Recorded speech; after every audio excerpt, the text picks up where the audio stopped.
Okay, so welcome. So I'm Iraklis, and I will talk to you a little bit about the developer life in academia and research, and some tips and examples from my PhD in databases.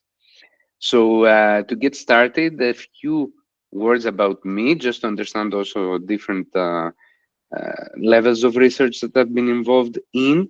So first of all, the bottommost, I did my studies in the electrical and computer engineering at the National Technical University in Athens.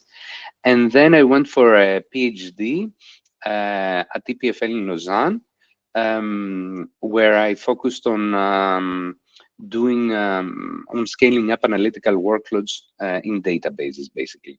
And during this PhD, I also collaborated with industry, with the SAP HANA database team. So the PhD lasted for 6 years. And after that, after getting my degree, I went ahead to a research and development group in the industry, basically at Oracle Labs in Zurich. And you can think of it as somehow intermediate, somehow in the middle between research, academia, and industry, basically. And currently, I'm in industry. I'm at Elastic as a principal software engineer. So I will focus most on my part in the PhD to give you some info on how it looked like, so you have also a good understanding of what is involved during a PhD, how we develop inside there, how we do papers, how we submit them, and how we present them as well. Right, so a few funny pictures just to get started. So on the left hand side, you can see how grad school looks a lot like kindergarten. Basically, you have a lot of uh, little fun activities, but behind them, you also have a lot of stress to get things done. So they might look simple, but underneath, there is a lot of process and a lot of research going on. At the top right um, comic, it's never funny to ask a PhD how research is going because it never ends. It never feels like you're at the right spot. And you always have a lot of work to do in order to complete something and get a paper done. And bottom right, the work-life balance is usually a mess because you need to spend I guess many hours and many days in order to figure something out and get meat out of your research in order to submit and present. Right, so let's get started with some myths and truths about comparing, first of all, academia to industry. So in academia, the goal is to do innovation and research to get something new and novel to present to the world, while in industry, usually you get something done, whether it's new or not, in order to get money out of it or the company's needs. While in academia, you're free, more or less, to choose topics and do research, even if it doesn't immediately translate to money. So it also has a longer term effect. You might have a paper that gets popular much later, or you might have understood something much earlier than it's useful for the wider community.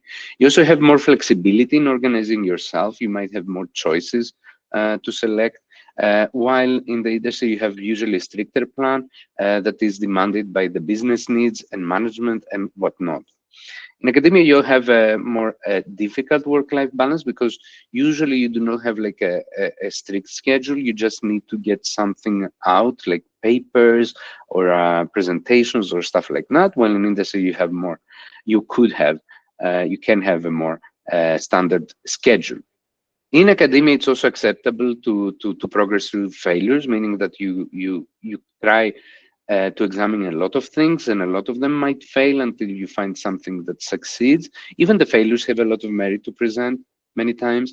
While in industry, usually you do not want to fail, right? Because you want to make money and sustain the company and the business. In academia, you might struggle for money because you want to hunt for grants and collaborations. While in industry, you might have more direct money from investors or sales. Academia might also be a bit more uncertain because you need to maybe every year, figure out how to continue and get money and sustain your PhD or your postdoc or whatever. While in industry, you might, as an employee, have a more stable pay. In academia, you also have a lot of scrutiny from your peers, because in order to do publications, you need to pass through a rigorous peer review process. Well, in industry, you're usually reviewed by your immediate team members or management. Right, and ultimately, the output that you produce in academia is papers and publications and presentations. That's how you get visibility and you're recognized by the community, but also be considered that you're doing some useful research. Well, in industry, the output is usually a product, but also reputation or patents.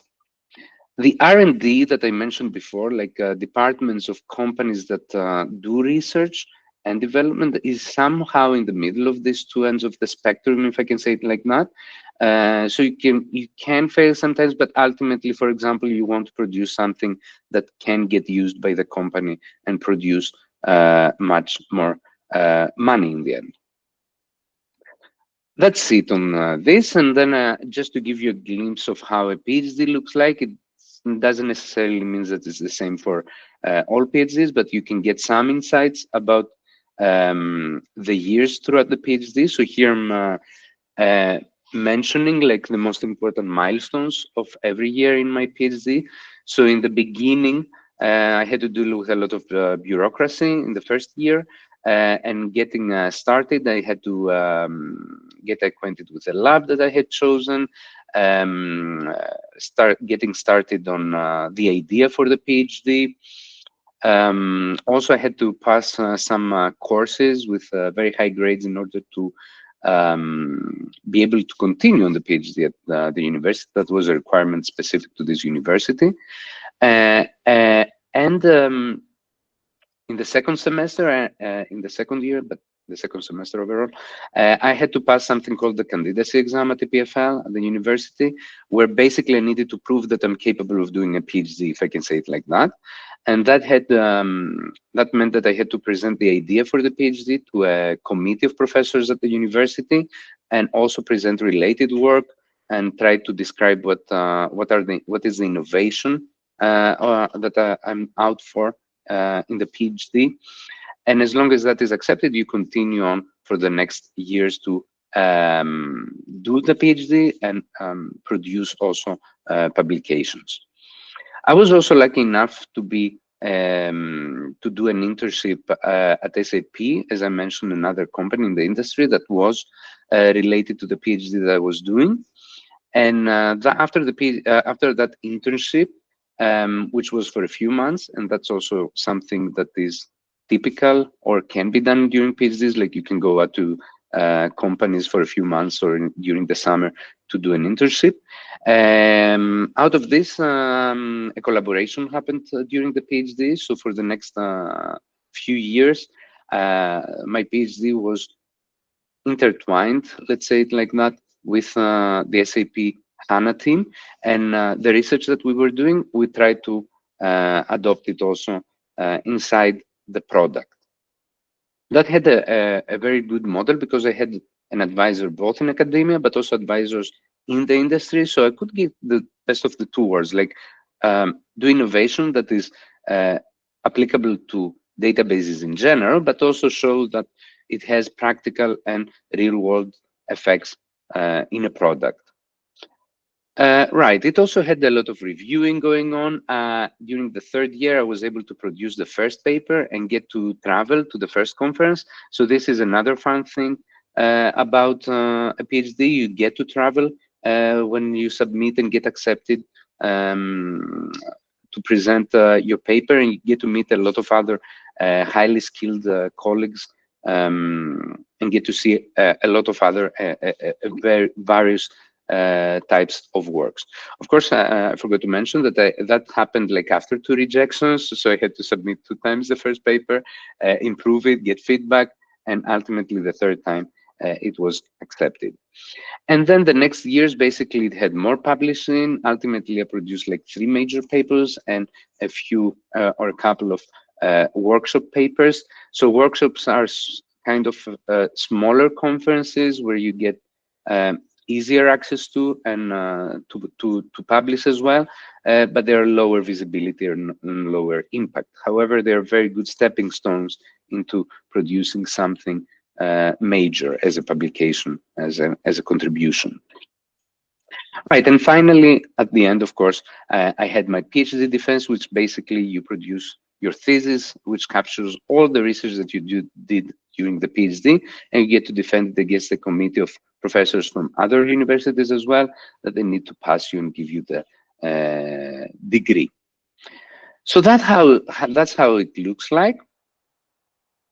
Let me continue with a few notes of how software development feels like in academia versus the part that I did with the industry collaboration as well. So in academia, I was more, there was no problem to be open source, for example, or I had to be to develop with low-level components because we were at that time trying to focus on performance, and we're trying to squeeze out performance from CPUs, from the memory and whatnot. So we're very close to the hardware.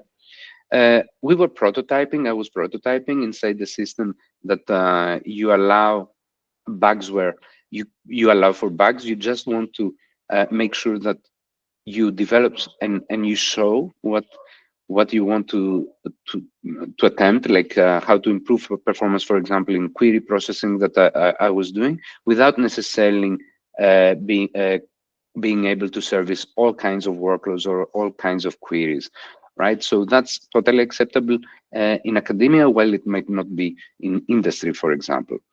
In academia, you get supervised by other PhDs potentially. You get advice from postdocs, from your professor, of course, and the ultimate output is experimental results that showcase and that your contribution works and has merit.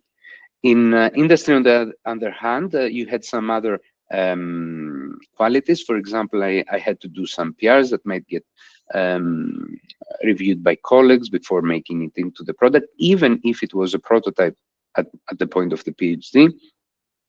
You get access to bigger hardware because they have usually more money and more hardware to play with. I also had advice from industry experts like SAP, but also Intel and other companies that they collaborate with. And the final result was actually able to shape part of the product. So the PhD work that I did later on, they took it and they took the main insights and developed something great in the product. Right, then I wanted to go into a little bit of the paper writing to show you how it looks like. And this is screenshots out of one of the papers that I did. First of all, it's popular to write papers in the software development academia in LaTeX, which means that you need to code it. But it's not necessary. You also get templates from the conferences in Microsoft Word, if you're more into that. And they give you like a template for each conference that you need to follow, and it's usually, not usually, it can be double column, like in this case. You have the title, of course, for the paper. You have the authors, and this is really important. Usually, if it's your work, you're the first author in the list. Then you have the collaborators, which might be people that have helped you with advice or writing the paper. And usually towards the end, you have your advisor, your professor. The abstract is the one that gets also into the metadata and searched after its publication. So it's like a summary of the paper. Then you have the intro where you need to describe what you want to talk about, what are the problems that you're trying to solve, a summary of your contributions. You have the copyright notice at the bottom, and this is important because whatever you present will actually be public and it's copyrighted by the venue that you give the paper to. It's usual that you have a key figure showcasing what you're trying to do in the paper in the first page, and this is good in order to prepare readers for what they're about to read during all the pages of the paper. The papers that I've dealt with usually have a limit of 12 pages that you want to present everything in. Towards at the end of the introduction, we also have the contributions of the paper, actually what is the innovation that you did, and you capture it in a list. And it's typical that you have at least 3 contributions for your paper. And then you have the remaining sections of the paper. I will show you a few more. But basically, you might have a background section for non-expert readers to give them the background in order to understand the next sections. You have definitely a section about related work, and that's really important because you need to have read a lot of other papers and try to compare with them, like in order to convince that you are actually trying something new here and nobody else has done it, or if they've done it in a different way and you're doing it somehow differently. You need to compare and list all the related work out there, and that means a lot of time that you spend reading papers. Now, in presenting your work, it's important to do it with visual cues as well, and here I show a few different ways that you can do it. You can have figures that help with readability. You need to use bold, math, italics for the text. You might have UML diagrams, you might have tables, you might have workflows if you want to present a process. You might have algorithms if that's what you're doing, and you might have conceptual figures as well. Right. And then we go into the experimental evaluation. This is typical, especially for software development, because you want to show like the practical output, like if it's better performance, if it's better whatever, right? And then you need to show your configuration. You need to show your setup, the machines that you might have used, how many repetitions you did, the standard deviation of your outputs and things like that. And then detailed results with a lot of graphs on what you want to show. Right, and finally, towards the end of the paper, you usually have a conclusions part where you summarize the takeaways, and you also have the references, all the stuff that you put in related work, but you might also cite throughout the paper to justify several points that you do, but also compare with related work. Right, and the submission process, like when you prepare a paper, goes like this. You usually select the conference that you want to submit, and you need to submit by a deadline that they have. They have an online tool where you submit it, and then you also submit any conflicts of interest that you might have. So conferences have a program chair, basically people that get to review the papers. And if you know anybody, you need to mention that so that you might avoid them reviewing your paper just to keep things fair. It's possible that you might have, after a while, you get reviews, and it's possible that you might have a rebuttal phase if reviewers are not fully convinced, but they might also outright reject or accept your paper. Ultimately, if it's accepted, you get a deadline to produce like what is called the camera-ready version, which is the thing that the PDF that will get published. You also sign a copyright form, and at least one presenter will need to go to the conference to present it. There, you also need to prepare a presentation, do dry runs for it, and travel ultimately to the destination, to the conference, and present it. There might be also possible that there is a poster session, meaning that you get to have a poster to present your topic, and people come and see your poster and you explain it to them. For the presentation, I also wanted to give you some tips. Here is also some screenshots from one of the presentations. Usually it has a time limit, for example, like 20 minutes, including Q&A. You usually need to clock like 1.5 minutes per slide. You don't want to have too much text. You want to have visual cues as well, and talk to your audience through the slides. Very useful to have punchlines on at the bottom of each slide, like the takeaway from this slide. You also need to present some of your core experiments that you did, and finally conclusions and the main takeaways. And on the right hand side, I also have a screenshot of the poster, just to see how it looks like during the poster session. Right. Now, after you build up your publications, you also build what your academic profile, your scholar profile, and here I have a screenshot of how it looks like on Google Scholar. Basically, this is very important for academia because it lists all your publications, how many citations you have, when it got published, where it got published, and there are statistics about that. And this is building up, let's say, your reputation in academia. So it has also citation indices, your popular co-authors and stuff like that. And this is important if you continue in academia, like postdoc, professorship, and what not. So as a conclusion of my presentation, I would say that the software developer life in academia, if you split it like roughly, means that you are spending 35% only in coding, 35% experimenting and writing papers, 15% reading a lot of related work to make sure that you're calibrated and you're doing innovation, and 50% talking, presenting, and getting feedback. Academia has more flexibility in challenging topics than industry, I would say. However, it does come with less like work balance and a lot of stress in order to figure out what to do and do it correctly. We have a quote in academia saying publish or perish, and that's important because ultimately you need to produce something out there, to publish something in order to make your work visible and valuable. Experimental evaluation is key. You want to convince people through experiments that what you do is working and has practical merits. You need to become also capable at presenting in a succinct manner. So just to get your main points across without confusing people with details. And you need to have the details in the paper, but you need to also be presenting in a concise manner. And I would say, for people that might, think about getting a PhD, the PhD is necessary in academia, especially if you continue into postdoc and professorship. If you go into R&D, like Oracle Labs or R&D departments, it's wished for, so it's good to have it because they do research. However, for industry, it's not necessary.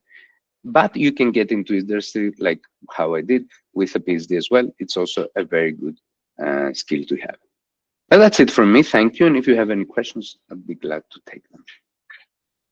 Did you think of pursuing an academic career after your PhD, and what made you switch the industry? And what? Can you repeat the last part? And what were the factors for going to the industry? Awesome question. So I did think about it, but I will also only say my personal view, of course, right? So personally, I felt like the PhD that I did had a lot of stress and it took a toll on my psychology. And I knew that continuing in academia, you need to sustain that stress, right? Like you need to keep fighting for figuring out what is the next thing to research, what is the next thing to publish and whatnot.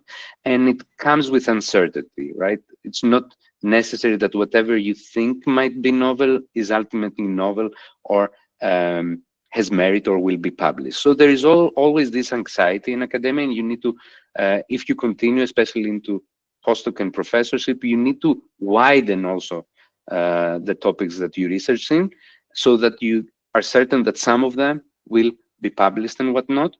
So ultimately, this stress is what dissuaded me from continuing in academia. And that's why I went into the industry. I felt like kind of safer in industry, but that's only for me, like personally, because there are a lot of people that really like that adrenaline and really like being involved with a variety of different research topics, going, collaborating with other professors and thinking what to do, what's the next step, and what's the next research to do and whatnot. So that was the main factor for me, I would say. I have a second question. I saw that you got a PhD from EPFL that seems probably one of the best universities in the world. How was that? Yes. Definitely, because it is a popular university, definitely they have also higher standards, and they are more demanding in the conference that they want you to publish. and maybe even the number of papers to publish for getting a PhD.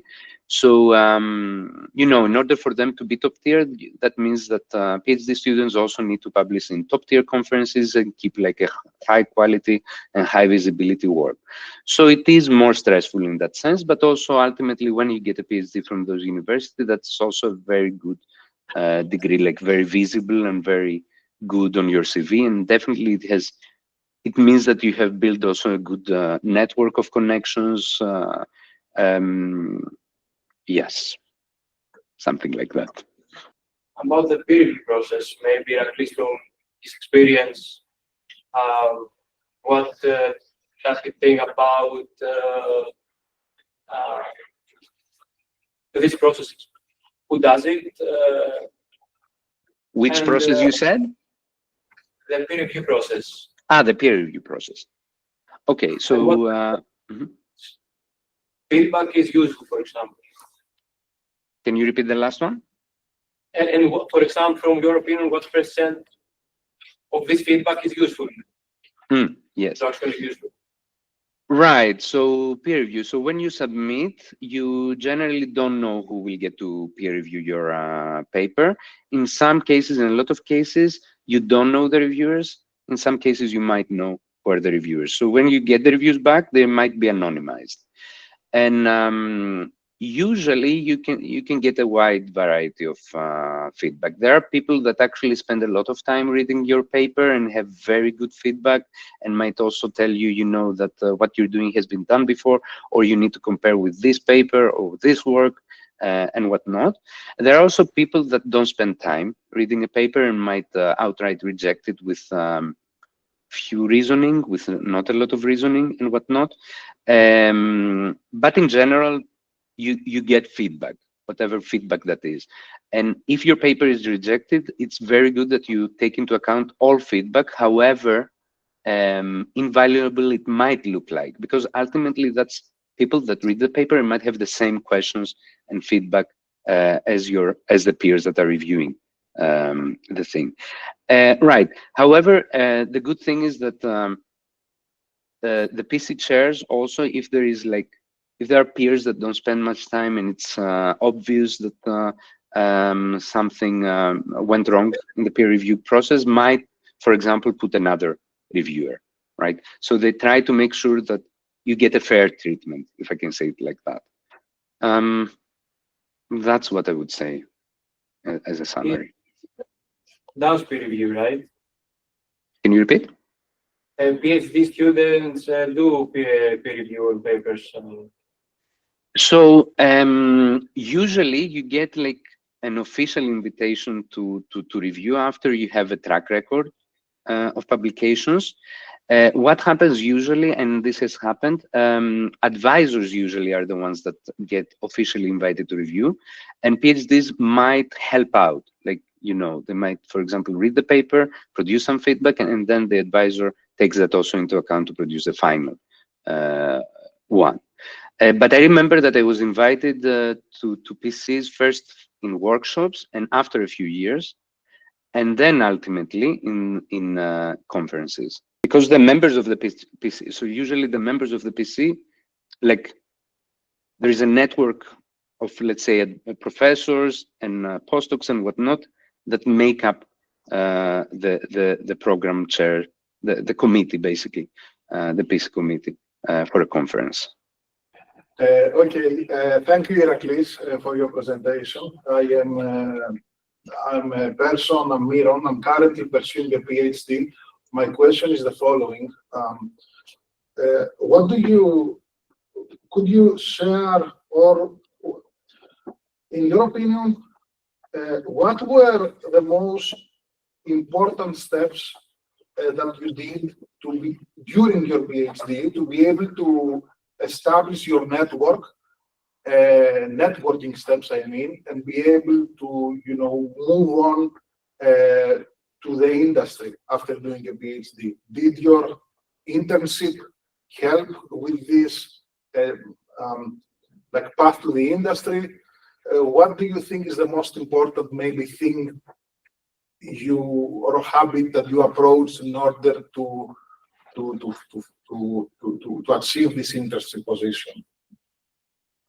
So for the industry position specifically for me, thank you for the question. Definitely the internship played a big factor because it gave me the industry experience, and definitely the industry collaboration that we did was very good because there were a lot of connections.